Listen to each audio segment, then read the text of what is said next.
The snowflakes hit her face like tiny daggers as Rebecca Zimmerman stumbled through the white curtain of death that had descended upon the Colorado plains, her fingers so numb she could no longer feel them, her lips cracked and bleeding from the relentless wind that tore at her cloak like hungry wolves. She had no idea how long she had been walking, no sense of direction anymore, only the desperate animal instinct to keep moving because stopping meant freezing to death in this God-forsaken wilderness. Through the swirling white chaos, a darker shape materialized ahead, square and solid against the storm, and with the last reserves of strength in her frozen limbs, she forced herself toward it, praying it was real and not some cruel hallucination born of hypothermia. Her boot caught on something buried beneath the snow, and she pitched forward, hands outstretched, colliding with what felt like a wooden door before her legs gave out completely, and the world tilted sideways as darkness claimed her vision. Ryan O'Connor had been nursing a cup of coffee by his fireplace when he heard the thud against his door, a sound so unexpected in the middle of this January blizzard that he thought at first a branch had broken loose from one of the cottonwoods near his cabin. He set down his cup and moved to the window, peering out into the white maelstrom that had been raging since dawn, seeing nothing but snow and more snow. Then he heard it again, fainter this time, almost like scratching, and something in his gut told him this was not the wind playing tricks. He grabbed his coat from the hook and threw open the door, and there she was, crumpled against the threshold like a broken doll, her dark hair crusted with ice, her lips blue, her entire body shaking with violent tremors. Jesus Christ! He breathed, dropping to his knees beside her. He pressed his fingers to her throat, feeling for a pulse, and found it weak and thready, but there. Without wasting another second, he scooped her into his arms, surprised by how light she was, and carried her inside, kicking the door shut behind them against the howling wind. He laid her on the braided rug in front of the fire and quickly began assessing her condition. Her cloak was soaked through, her dress beneath it stiff with ice. He knew from experience on the range that he needed to get these wet clothes off her immediately, or she would die. His hands moved with practiced efficiency, untying her cloak and peeling it away, then working at the buttons of her dress. He tried not to think about the impropriety of undressing an unconscious woman, focusing only on the medical necessity. He had seen men die from exposure during harsh winters on cattle drives, had learned what needed to be done. Once he had her down to her undergarments, he grabbed every blanket he owned and began wrapping her in them, then positioned her as close to the fire as he dared without risking burns. She was still shaking, her teeth chattering so hard he worried she might crack them. He remembered his grandmother telling him once that body heat was the best treatment for severe cold, and though the thought made him uncomfortable, he knew it might be the difference between life and death. He stripped off his own shirt and climbed beneath the blankets with her, pulling her icy body against his chest, wrapping his arms around her and using his own warmth to chase away the deadly chill that had settled into her bones. For nearly an hour he held her like that, feeling her gradually stop shaking, her skin slowly warming from corpse cold to merely cool. Her breathing evened out, becoming deeper and more regular. He found himself studying her face in the firelight, noticing the delicate arch of her brows, the sweep of dark lashes against pale cheeks, the generous curve of her mouth. She was beautiful, even half frozen and barely alive. He wondered who she was, what she was doing out in a blizzard, whether anyone was looking for her. When her eyelids finally fluttered and opened, revealing eyes the color of rich honey, he felt an unexpected jolt go through his chest. She stared at him with confusion and fear, her gaze taking in his bare chest, the blankets, the unfamiliar cabin around them. "Easy now," he said gently, keeping his voice low and calm. "You are safe. I am not going to hurt you. You collapsed at my door during the storm. I brought you inside." She tried to speak, but only managed a hoarse croak. He reached for the cup of coffee he had abandoned earlier, now merely warm instead of hot, and held it to her lips. "Small sips," he instructed. She obeyed, drinking gratefully, and he saw some color beginning to return to her face. "Where am I?" she finally managed, her voice rough as sandpaper. About 5 miles north of La Junta, he told her. My name is Ryan O'Connor. I run cattle in these parts. What is your name? Rebecca, she whispered. Rebecca Zimmerman. Well, Miss Zimmerman, you are damn lucky to be alive. What in God's name were you doing out in this weather? Tears suddenly filled her eyes and spilled down her cheeks.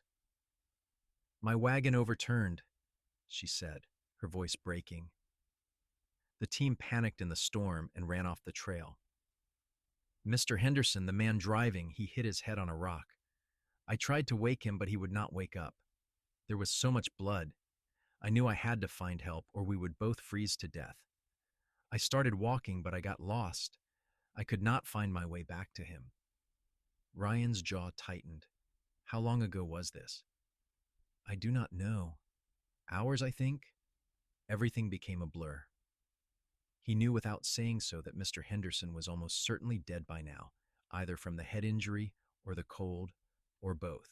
But he could see the desperation in Rebecca's eyes, the need to believe there was still a chance. The storm is too fierce for me to go looking right now, he said carefully. I would just get lost myself. But as soon as it clears enough to see, I will ride out and try to find your wagon. I promise you that. She nodded, fresh tears streaming down her face. He was taking me to my aunt's house in La Junta. My parents died of cholera last summer in Kansas. My aunt is the only family I have left. Ryan felt a surge of pity for this woman who had clearly been dealt a cruel hand by fate. I am sorry for your loss, he said quietly. But right now we need to focus on keeping you alive and healthy. You have been through a terrible ordeal. Let me get you something warm to eat. He reluctantly pulled away from her, immediately missing the softness of her body against his, and pulled his shirt back on before heading to a small kitchen area. He ladled some beef stew from the pot he kept simmering on the stove and brought it to her along with a spoon. She had managed to sit up, clutching the blankets around herself, and she took the bowl with shaking hands. Thank you, she said, meeting his eyes. You saved my life. Any decent person would have done the same, he replied, but he felt warmed by her gratitude nonetheless. He watched her eat, noting how delicately she handled the spoon, despite her weakness, the way she wiped her mouth with the corner of the blanket, the natural grace in her movements. He found himself wondering about her, about the life she had left behind in Kansas, about what she hoped to find with her aunt in La Junta. Tell me about yourself, he said, settling into his chair near the fire. Help take your mind off things. She looked up from the stew, seeming surprised by the question. There is not much to tell. I am 22 years old. I helped my parents run a dry goods store in Lawrence. After they died, I tried to keep it going on my own, but the debts were too much. I sold everything and used the money to pay what we owed. My aunt wrote to me and said I could come live with her. She owns a boarding house in La Junta. So you are planning to work for her? Yes, cooking, cleaning, whatever she needs. I am not afraid of hard work. I can see that, Ryan said. It takes grit to survive what you just went through. She gave him a small, sad smile. I am not sure survival is something to be proud of when someone else died. You do not know that he is dead, Ryan said, though they both knew it was likely true. And even if he is, that is not your fault. You did what you could. She finished the stew in silence, and he took the empty bowl from her when she was done. Outside, the wind continued to howl, and the snow showed no signs of letting up. He glanced at the window, seeing nothing but white, and knew they were stuck here together for at least the night, possibly longer, depending on how much snow fell. I only have one bed, he said awkwardly. You should take it. I will sleep out here by the fire. I cannot take your bed, she protested. You have already done so much. You need proper rest to recover. I insist. She looked like she wanted to argue further, but another wave of exhaustion seemed to wash over her, and she simply nodded. Ryan helped her to her feet, keeping the blankets wrapped around her, and guided her to the small bedroom off the main room. He had built this cabin himself 3 years ago, when he finally had enough money saved to buy his own land and start his own herd. It was modest, but sturdy, well built to withstand the harsh Colorado winters. Your clothes are hanging by the fire to dry, he told her. They should be ready by morning. For now, just rest. Thank you, Mr. O'Connor, she said softly. I do not know how I will ever repay your kindness. No repayment necessary, he assured her. Just get well. He left her alone and returned to the main room, banking the fire so it would burn through the night, then settling into his chair with another blanket. He tried to sleep but found his thoughts returning again and again to the woman in his bed, to the feel of her in his arms, to those honey-colored eyes looking up at him with such trust. He had been alone on this ranch for 3 years now, too busy building his herd and his home to think much about finding a wife. But something about Rebecca Zimmerman had awakened a longing he had not known he possessed. The storm raged through the night and into the next day, keeping them trapped inside the cabin. Rebecca emerged from the bedroom in the morning wearing her now dry dress, her hair still damp and curling around her face. Ryan cooked breakfast for them both, flapjacks and bacon, and they ate together at his small table. The storm should break by afternoon, he said, looking out the window at the still swirling snow. I will ride out then and look for your wagon. I want to come with you, she said immediately. That is not a good idea. You are still recovering. Mr. Henderson might still be alive. He might need help. I have to know. Ryan saw the determination in her face and knew arguing would be pointless. All right, he agreed reluctantly. But you stay close to me and do exactly as I say. The snow will be deep, and it is easy to get disoriented. She nodded, relief evident in her expression. They spent the rest of the morning in careful conversation, sharing pieces of their lives with each other. Ryan told her about growing up on a small farm in Missouri, about losing his own parents to a barn fire when he was 19, about working as a ranch hand for years before saving enough to strike out on his own. She told him about her childhood in Lawrence, about learning to read from her mother, who had been a school teacher before marriage, about the long, terrible summer watching her parents sicken and die while she remained miraculously untouched by the disease. I felt so guilty, she admitted. Why did I survive when they did not? The same reason you survived yesterday when Mr. Henderson likely did not, Ryan said gently. Because God or fate or whatever you want to call it had other plans for you. You cannot blame yourself for living. Do you truly believe that? That there is a plan to all this? He considered the question. I do not know, but I believe we have to make the best of whatever hand we are dealt. You have suffered losses, terrible ones, but you are still here. You still have a chance at a good life. She looked at him with something like wonder. You are not what I expected when I first woke up in a strange man's arms. He felt heat rise in his cheeks. I apologize if I overstepped. I was only trying to warm you. I know, she said quickly. I am not complaining. I am grateful. I just meant that you are kind and thoughtful. Many men would have taken advantage of the situation. I am no saint, Miss Zimmerman, but I was raised to respect women. Please call me Rebecca. All right, and you can call me Ryan. The afternoon brought a break in the weather as he had predicted, the snow tapering off and the wind dying down. Ryan saddled his horse, a sturdy bay gelding named Copper, and helped Rebecca climb up behind him. She wrapped her arms around his waist, and he tried to ignore the way his body reacted to her closeness. They rode slowly through the deep snow, Ryan watching for any landmarks that might indicate where a wagon had gone off the trail.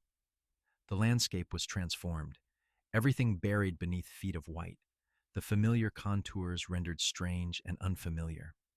Rebecca clung to him tightly, her face pressed against his back, and he could feel her trembling, though whether from cold or fear or anticipation he could not tell. After nearly 2 hours of searching, they found the wagon, or what was left of it. It was overturned in a shallow ravine, half buried in snow, the canvas top torn and flapping in the light breeze. Ryan dismounted and helped Rebecca down, then made his way carefully down the slope to the wreckage. Mr. Henderson was there, frozen solid, his body half buried in the snow, his face peaceful in death. The blood Rebecca had mentioned was frozen in a dark stain around his head. Ryan checked for a pulse anyway, knowing it was pointless, then climbed back up to where Rebecca waited. "I am sorry," he said simply. "He is gone." She closed her eyes and swayed on her feet. Ryan caught her elbow, steadying her. "I knew," she whispered. "But I hoped." "He did not suffer," Ryan told her, though he had no way of knowing if that was true. The cold would have taken him quickly. "What do we do now? We cannot just leave him here." "The ground is frozen too hard to dig a grave. We will need to inform the marshal in La Junta, and they can send a wagon to collect the body when the weather permits. For now, we should gather your belongings and head back before dark." They searched the wreckage and found Rebecca's small trunk, miraculously intact, along with a few other salvageable items. Ryan tied the trunk to Copper's saddle, and they made their way back to the cabin as the sun began to sink toward the western horizon, painting the snow-covered landscape in shades of pink and gold. That evening, as they sat by the fire after another simple meal, Rebecca seemed lost in thought, her eyes distant and troubled. "What is on your mind?" Ryan asked. "Ryan, I was thinking about Mr. Henderson. I did not know him well.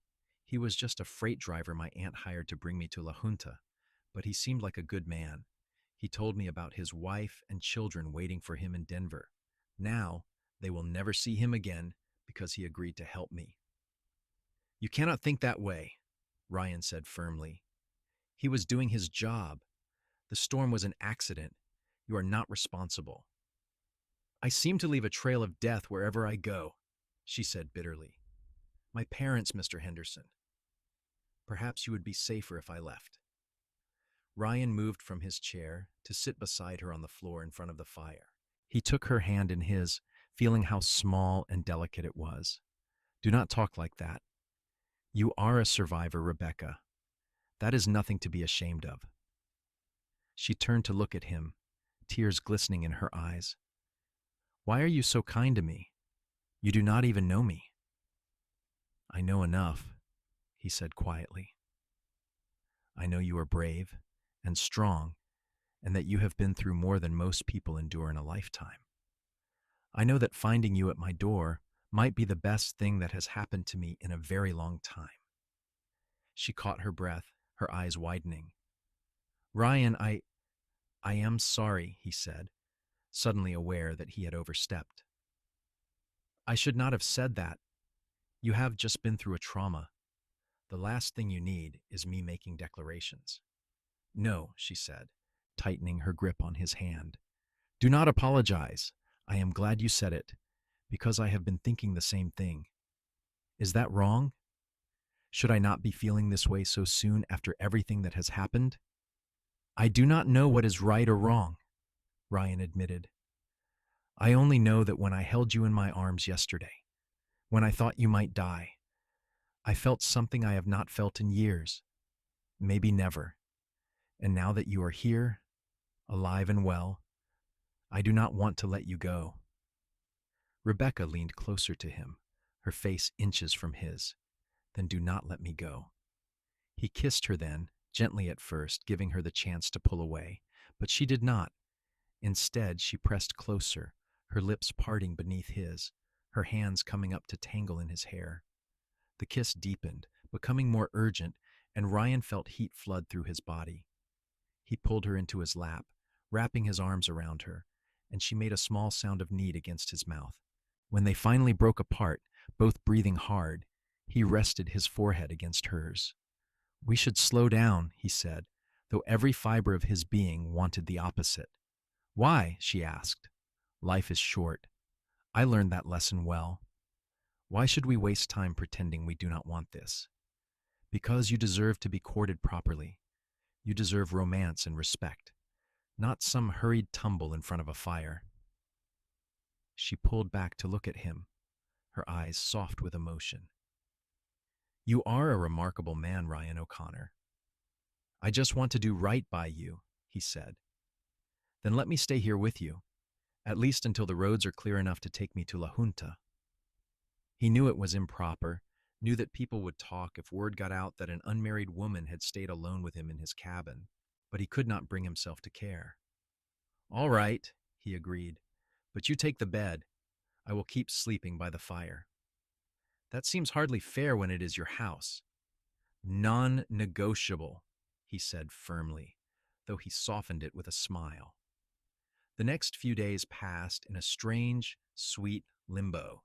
The snow continued intermittently, never quite heavy enough to be dangerous, but enough to make travel impossible. Ryan tended to his cattle, riding out each day to break ice on the water troughs and put out hay, while Rebecca kept the cabin warm and cooked their meals. They fell into an easy domesticity that felt both natural and thrilling.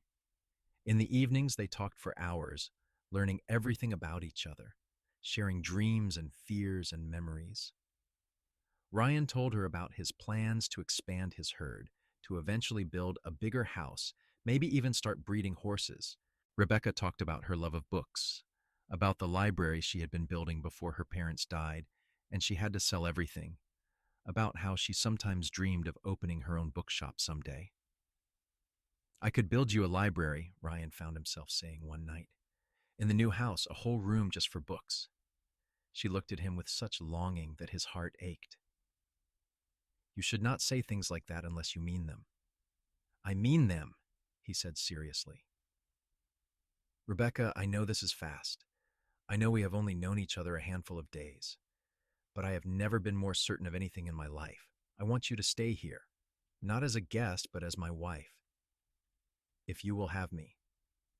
She was quiet for a long moment, her face unreadable.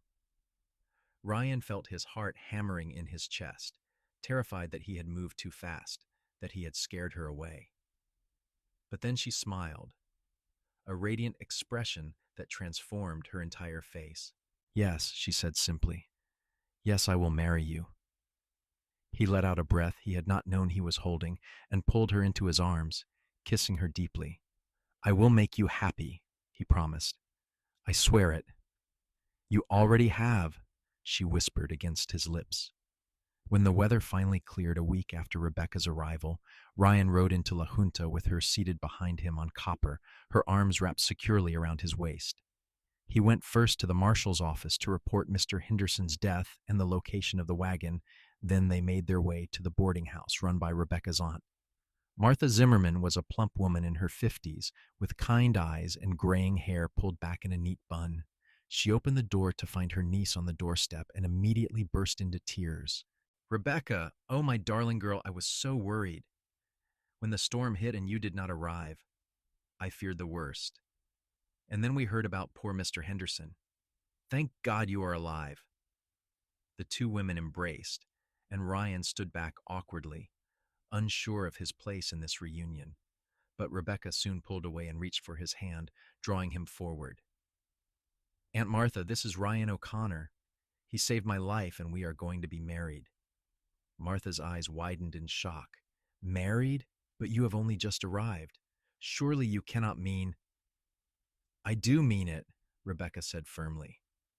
I know it seems sudden, but I love him, Aunt Martha, and I want to spend my life with him. Martha looked between them, seeming to assess Ryan with a sharp eye. Mr. O'Connor, might I have a word with you privately? Of course, madam, Ryan said, though his stomach knotted with apprehension. Martha led him into a small parlor, while Rebecca waited in the hall. Once the door was closed, the older woman turned to him with a stern expression. My niece has been through more pain than any young woman should have to bear, she said without preamble. She has lost everything.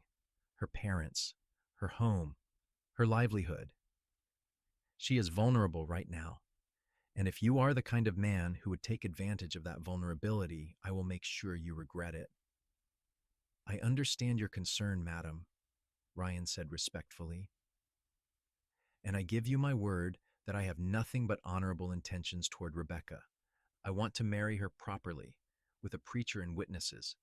I want to give her a home and a good life. I want to make her happy. Do you love her? Yes, madam. I know it is fast, but I have never been more certain of anything. Martha studied him for another long moment. Then her expression softened. I believe you. I have learned to read people in my years, running this boarding house, and I think you are a good man, Mr. O'Connor. Treat my niece well, and you will have my blessing. Thank you, madam. That means a great deal. They returned to the hall where Rebecca waited anxiously. When she saw their faces, relief flooded her features. Everything is all right? Everything is fine, Martha said, pulling her niece into another embrace. I am happy for you, dear. Truly. They stayed in La Junta for 3 more days while the banns were posted and preparations were made. Ryan took a room at the boarding house, insisting on propriety, now that they were in town, and spent his days handling business while Rebecca visited with her aunt and purchased a few necessities for her new life. On a crisp February morning, they were married in the small church on Main Street, with Martha and a few of her boarders serving as witnesses. Rebecca wore a simple blue dress that matched her eyes, and Ryan wore his best suit, his hair slicked back and his boots polished to a shine. When the preacher pronounced them husband and wife and Ryan kissed his bride, he felt a sense of completeness he had not known was missing from his life. They spent their wedding night in the boarding house, in a room Martha had prepared specially for them with fresh linens and wildflowers on the dresser. Ryan carried Rebecca over the threshold, making her laugh, then set her gently on her feet. Are you nervous? He asked, suddenly aware that despite everything they had shared, this was new territory for both of them. A little, she admitted, but mostly I am happy. So very happy. He cupped her face in his hands, looking into her eyes. We can take this as slow as you need. I do not want to go slow, she said, reaching for the buttons of his shirt. I want my husband. They came together with a mixture of tenderness and passion, learning each other's bodies, bringing each other pleasure. Ryan was careful with her, mindful of her innocence, but Rebecca proved to be a willing and enthusiastic partner. Afterward, they lay tangled together in the narrow bed, her head on his chest, his fingers trailing through her dark hair. I never imagined I could be this happy, she murmured. A month ago, I was alone and afraid with no idea what my future held. Now I am married to a wonderful man and about to start a whole new life. I am the lucky one, Ryan said, pressing a kiss to the top of her head. You could have frozen to death in that storm. Instead, you found your way to my door. I will never stop being grateful for that. Do you believe in fate? She asked. I do now. They returned to the ranch the next day, and Rebecca set about making the cabin truly feel like a home. She unpacked her trunk, adding small feminine touches throughout the space. A lace doily on the table, a pretty pitcher for flowers, her small collection of books arranged on a shelf Ryan built for her. She cooked elaborate meals when supplies permitted, experimented with making curtains from spare fabric, and kept the cabin spotlessly clean. But more than that, she became his true partner in every sense. She learned to help with the cattle, accompanying him on his daily rounds, learning to spot signs of illness or injury in the animals. She proved to have a gift with horses, gentling the more skittish members of his small remuda with patience and soft words. And she was always there at the end of the day, ready to welcome him home with a kiss and a smile.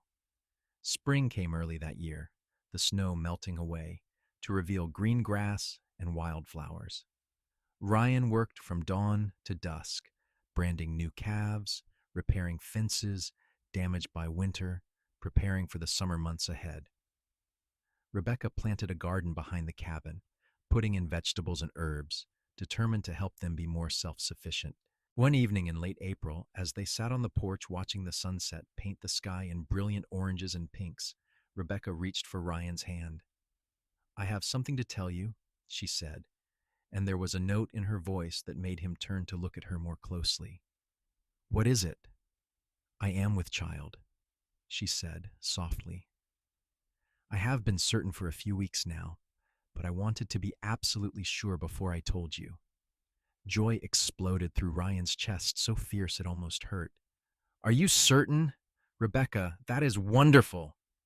You are happy? She asked, though the relief in her voice said she had already known he would be. Happy? I am thrilled. You have just made me the happiest man alive. He pulled her into his arms and kissed her thoroughly, his hand coming to rest gently on her still flat stomach. A child. His child. Their child. It seemed almost too good to be true. We need to start planning, he said, his mind already racing ahead. We will need to build that bigger house sooner than I thought. And we should send word to your aunt. She will want to be here for the birth. Rebecca laughed, her eyes shining with happy tears. We have time. The baby will not come until November. November, Ryan repeated wonderingly. By this time next year, we will be parents.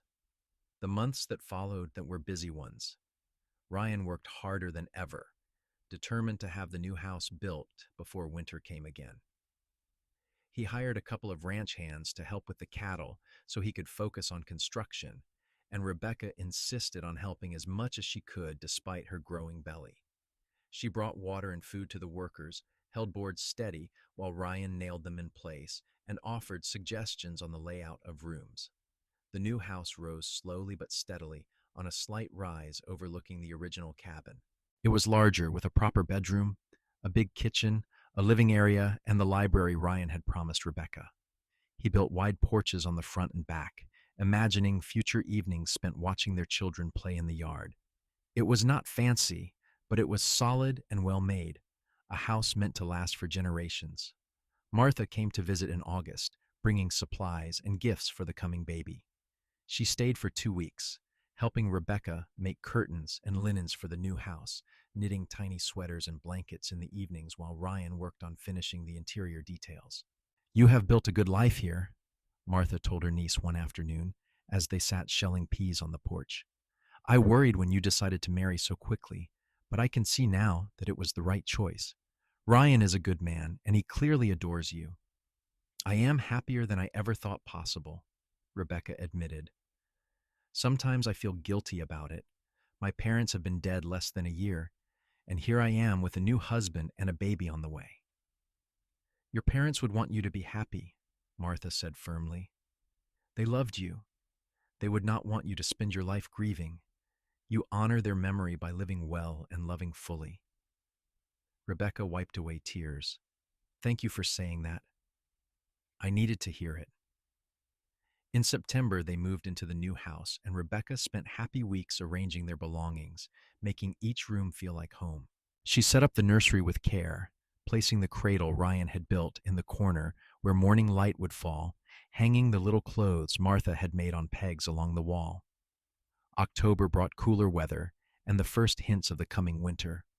Ryan finished the last of the major ranch work, bringing the cattle down from the high pastures, stockpiling hay and firewood, making sure everything was ready for the months ahead. Rebecca moved more slowly now, her belly large and cumbersome, but she remained cheerful and energetic.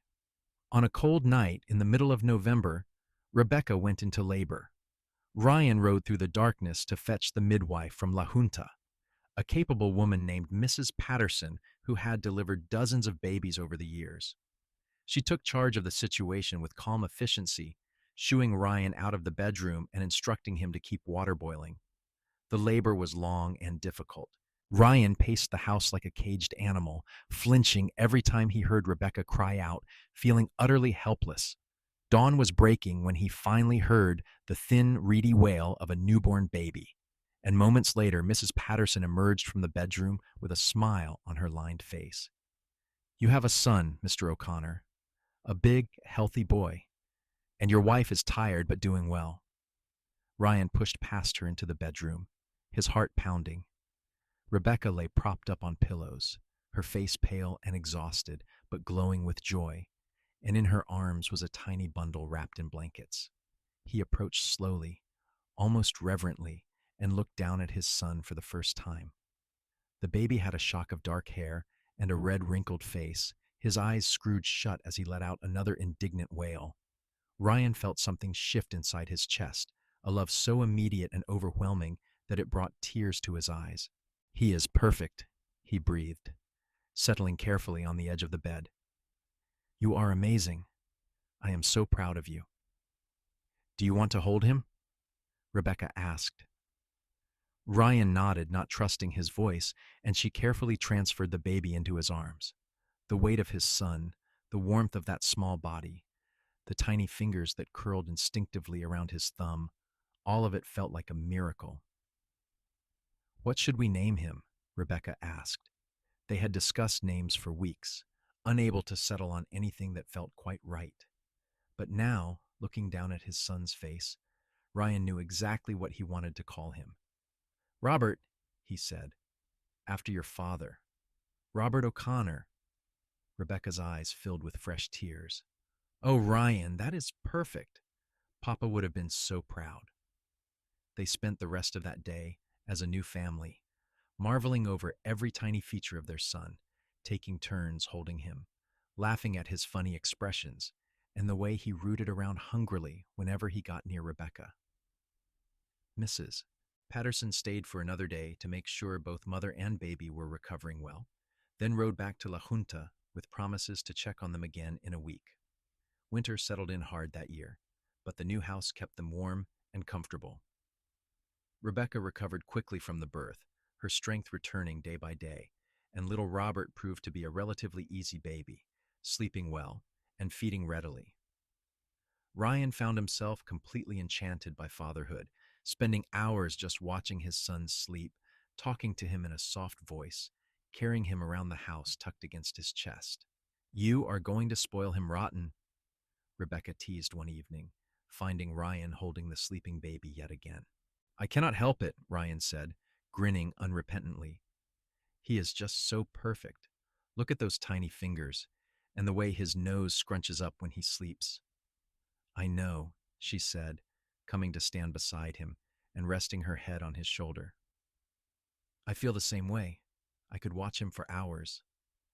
They stood there together, a small family unit, warm and safe while the wind howled outside. Ryan thought back to that terrifying moment when he had opened his door and found Rebecca collapsed in the snow, more dead than alive. If he had been a few minutes slower, if he had not heard that sound, if any of 100 small things had been different, none of this would exist. This beautiful life they had built together would never have been. "What are you thinking about?" Rebecca asked, sensing his mood. "About how lucky I am," he said honestly. "About how everything had to happen exactly the way it did for us to end up here. All the pain and loss you suffered, the storm, the wagon accident. I hate that you had to go through all that, but I am grateful it brought you to me." "I am grateful too," she said. "Every day." The years passed in a rhythm of seasons and small moments of joy. Robert grew from a baby into a toddler, taking his first steps on a warm spring morning, saying his first word on a summer afternoon. Ryan's cattle operation continued to prosper, allowing him to hire more help and expand his herds. Rebecca maintained her garden, always growing larger and more ambitious with each year. And she finally got her bookshop, though it was more of a lending library that she ran out of their home, trading books with neighbors and friends throughout the region. When Robert was 3, Rebecca gave birth to a daughter they named Ruth after Ryan's mother. She had Rebecca's dark hair and Ryan's blue eyes, and from the moment she drew her first breath, she had her father wrapped completely around her tiny finger. Robert took his role as big brother seriously, always wanting to help with the baby, bringing her toys, and singing to her in his sweet, childish voice. 2 years after Ruth came another son, Raymond, who looked like a perfect blend of both his parents and had a sunny, easygoing temperament that made him a favorite with everyone who met him. The house that had once seemed almost too large now felt perfectly sized, full of the noise and chaos and love of a growing family. Martha visited often, delighting in her great nieces and nephews, always arriving with her arms full of gifts and treats. She grew older and grayer with each passing year, moving a bit slower, but her mind remained sharp and her affection boundless. On a summer evening when Robert was 10, Ruth 7, and Raymond 5. The family gathered on the front porch after supper, as was their custom. The children ran around the yard, catching fireflies, while Ryan and Rebecca sat on the swing he had built, her head resting on his shoulder, his arm around her waist. "Do you ever think about that night?" Rebecca asked softly. "When I showed up at your door?" "All the time," Ryan admitted. "It changed everything. I was so scared," she said. "I thought I was going to die out there in the snow. And then you opened the door and I saw your face, and somehow I knew I was going to be all right." "I looked at you lying there and something inside me just knew," Ryan said. "I did not have words for it then, but I knew my life had just changed forever." "We have built something good here," Rebecca said, watching their children play. "Something worth fighting for." "The best life I could have imagined," Ryan agreed. "And it all started with a blizzard and a woman desperate enough to keep walking when most people would have laid down and died. You have always been the bravest person I know, Rebecca." She turned to kiss him, a soft press of lips that still made his heart race even after all these years. "I love you, Ryan O'Connor. I love you too." Rebecca O'Connor. Always. Robert came running up to the porch then, his hands cupped carefully around a firefly. "Papa, look, I caught the biggest one." Ryan examined the insect with proper seriousness. "That is a fine specimen, son. But remember, we have to let them go so they can be free." Robert nodded solemnly and opened his hands, watching the firefly lift off and rejoin its companions in the gathering darkness. Ruth and Raymond came running over then, clamoring for their father's attention, and Rebecca laughed as Ryan scooped all three children into his arms, making them shriek with delight.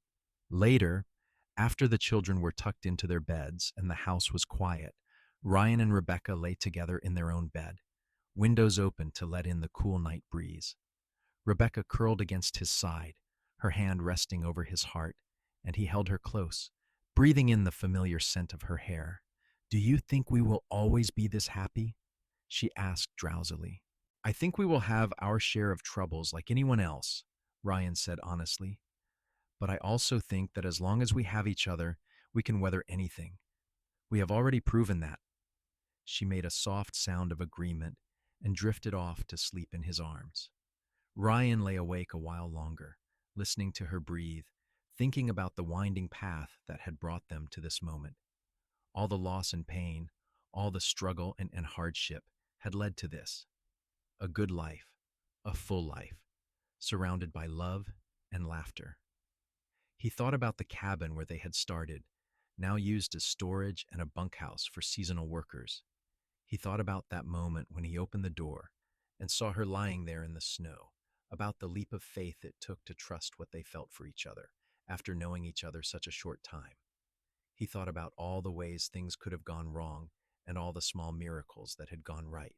As the years continued to pass, Ryan watched his children grow into capable, kind adults who made him proud every single day. Robert inherited his father's love of ranching and eventually took over much of the day-to-day operation, allowing Ryan to slow down as his body grew older and less able to handle the physical demands of the work.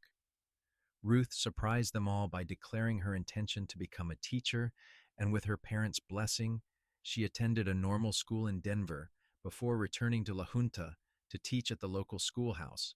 Raymond inherited his mother's love of books and his father's business sense, eventually opening a proper bookshop in town that became the heart of the community. Ryan and Rebecca grew old together, their hair turning gray, their bodies moving more slowly, but their love never diminishing. They celebrated 25 years of marriage with a party that brought friends and family from all over the region. Martha, now in her 80s and frail but still sharp as ever, gave a toast that had everyone laughing and crying at the same time. "When Rebecca first told me she was marrying a man she had known for barely a week, I thought she had lost her mind," Martha said, raising her glass. "But I have learned over the years that sometimes the heart knows things the head cannot understand. Ryan and Rebecca, you two are proof that true love exists, and that it can survive anything. To many more years of happiness." "To many more years," everyone echoed, and Ryan pulled Rebecca close and kissed her to enthusiastic applause. On their 30th anniversary, Ryan took Rebecca back to the place where it had all begun. The original cabin was still standing, though it had been years since anyone had lived in it. They walked through the door hand in hand, and Ryan pointed to the spot by the fireplace where he had first held her, warming her frozen body with his own. I was terrified, he admitted. You were so cold, and I did not know if you would make it. I kept thinking that I had to save you, that I could not let you die. And you did save me, Rebecca said, squeezing his hand. In more ways than one. You gave me a reason to live again when I thought I had lost everything worth living for. They stood there in silence for a moment, remembering. Then Ryan led her outside to where their horses waited. As they rode back toward the main house, now surrounded by barns and outbuildings and all the infrastructure of a successful ranch, Rebecca turned to look back at the old cabin one more time. Thank you, she said. For what? For opening the door, for pulling me inside, for saving my life and then giving me a reason to be grateful you did. Thank you for collapsing at my door instead of someone else's, Ryan said with a grin. Best blizzard of my life. She laughed, that beautiful sound that still made his heart lift after all these years, and they rode home together as the sun set behind them. More years passed, bringing grandchildren and then great-grandchildren, each new generation adding to the legacy that Ryan and Rebecca had built. The ranch continued to prosper under Robert's management, eventually expanding to become one of the largest operations in southern Colorado. Ruth's students adored her, and many went on to accomplish great things, always crediting their beloved teacher for inspiring them. Raymond's bookshop became famous throughout the region, drawing customers from Denver and Santa Fe and beyond. On a cold December morning, when Ryan was 74 years old and Rebecca 72, she woke to find him watching her with such intensity that it made her breath catch. What is it? She asked, reaching up to touch his weathered face. I was just thinking about how much I love you, he said, how I never get tired of waking up next to you, how you are still the most beautiful woman I have ever seen. You old romantic, she teased, but her eyes were bright with emotion. After all these years, you can still make me blush. Good, he said, leaning down to kiss her. I intend to keep doing it until the day I die. They got out of bed and dressed slowly, their movements careful with the aches and pains of age, then made their way to the kitchen where Rebecca started breakfast and Ryan built up the fire. It was a routine they had performed thousands of times, comfortable and familiar, and yet Ryan never took it for granted. He knew too well how fragile life was, how quickly it could be snatched away. The family gathered at the ranch for Christmas that year, the house bursting at the seams with children and grandchildren and great-grandchildren. There was laughter and music and the kind of cheerful chaos that only a large family could create. Ryan sat in his favorite chair by the fire, a great-grandchild on each knee, and watched Rebecca move through the crowd, still graceful despite her years, still the center of his world. She caught him looking and smiled, that same radiant smile that had stolen his heart all those decades ago, and he felt the familiar surge of love and gratitude that never failed to amaze him. After everything they had been through, all the joys and sorrows and ordinary days that made up a life, he would not change a single moment. Well, perhaps he would have caught her before she collapsed in the snow rather than after, saved her a bit of suffering. But then again, maybe that suffering was necessary, part of the path that had brought them to this moment. That night, after all the guests had departed and the house was quiet once more, Ryan and Rebecca sat together on the front porch despite the cold, bundled in blankets, watching the stars wheel overhead. Do you have any regrets? Rebecca asked. Ryan considered the question carefully. No, he said finally. I wish I could have given you an easier life. I wish you did not have to lose your parents so young. I wish that first winter had not been so hard, but I do not regret anything we did together. Neither do I, she said. Every hardship, every challenge, every moment of fear or pain, it was all worth it to get here, to have this life with you. We did good, did we not? Ryan said, gesturing broadly at the ranch spread out before them. Built something that will last long after we are gone. We did very good, Rebecca agreed. I am proud of what we built, but mostly I am proud of how we loved each other. That is the real legacy, I think. Not the ranch or the money or the land, but the way we showed our children and grandchildren what true love looks like. Ryan pulled her closer, wrapping his arm around her shoulders. You are the wisest woman I know, Rebecca O'Connor, and you are still the man who saved my life. Aht, she said, resting her head on his shoulder. My hero, my love, my everything. They sat there in comfortable silence as the temperature dropped and the stars grew brighter. Two old people who had loved each other well for more than 5 decades, who had built a life of meaning and purpose from what began as a desperate moment in a blizzard. Eventually, the cold drove them inside, and they made their way to bed, moving slowly but together. Always together. Ryan lived to be 81 years old, dying peacefully in his sleep with Rebecca beside him, just as he had always hoped. Rebecca followed him 3 years later, her heart simply giving out one spring morning as she worked in her beloved garden. Their children buried them side by side on the hill overlooking the ranch with a simple headstone that read, Ryan and Rebecca O'Connor, together in life, together in death, together always. The ranch continued on, passed down through the generations, each new owner adding their own touches while preserving the core of what Ryan and Rebecca had built. The old cabin where it had all begun was eventually restored and turned into a museum of sorts, a place where descendants could come and hear the story of how their family began, of a woman who collapsed in a blizzard and a man who pulled her inside and saved her life, and how that single act of kindness had blossomed into a love story for the ages. Children and grandchildren and great-grandchildren gathered there on anniversaries and holidays, telling the story over and over, keeping the memory alive. They talked about Rebecca's bravery in walking through that terrible storm, about Ryan's quick thinking in warming her frozen body, about the leap of faith they both took in trusting what they felt for each other. They talked about the ranch that grew from nothing, the family that flourished, the legacy of love that continued to inspire generation after generation.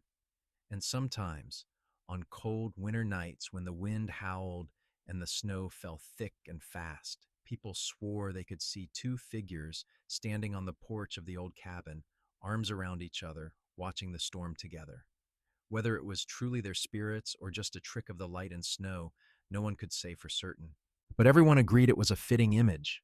Ryan and Rebecca, together still, their love as enduring as the land itself, as lasting as the stars that wheeled overhead, as eternal as the promise they had made to each other on that long ago day, when a blizzard had brought them together and changed both their lives forever.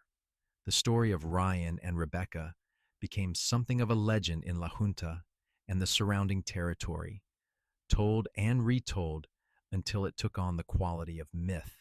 Young couples in love would travel to the ranch to see the cabin where it had all begun, hoping that some of that enduring love would rub off on them.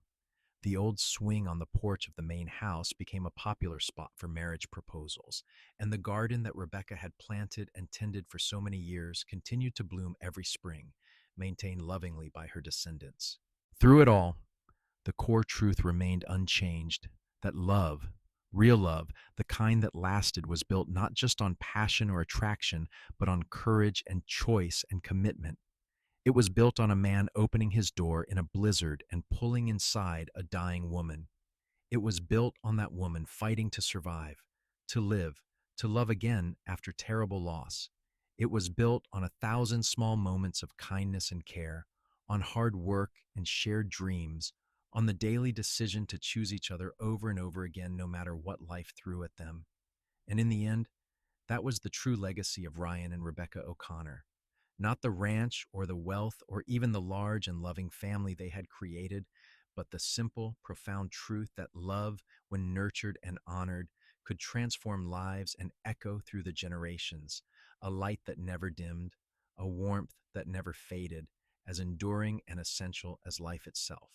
The snowflakes that had once threatened to kill Rebecca Zimmerman had instead brought her home, to a man who would love her with his whole heart for the rest of his days, to a life richer and fuller than she had ever dared to dream. And the cowboy who had pulled her inside that cold winter night had found in her the missing piece of his soul, the partner and companion he had been waiting for without even knowing it, the love that would define and shape everything that came after. Their story began with death knocking at the door in the form of a blizzard, but it became a celebration of life in all its messy, beautiful, complicated glory. It was a story of second chances and new beginnings, of finding hope in despair and love in the most unexpected places. It was a story that deserved to be remembered and honored, passed down through the ages as a reminder of what was possible when two hearts opened to each other, when two lives intertwined and created something greater than either could have achieved alone. And so the story lived on, generation after generation, a testament to the power of love to heal and transform, to create meaning from suffering, to build beauty from ashes. The story of She Collapsed at His Door. In a blizzard, the cowboy pulled her inside and saved her life, and in doing so, they saved each other, creating a love that would outlast them both and shine as a beacon for all who came after. A reminder that sometimes the best things in life come from the most unlikely and terrifying moments, and that opening the door when someone needs help might just be the most important decision you ever make.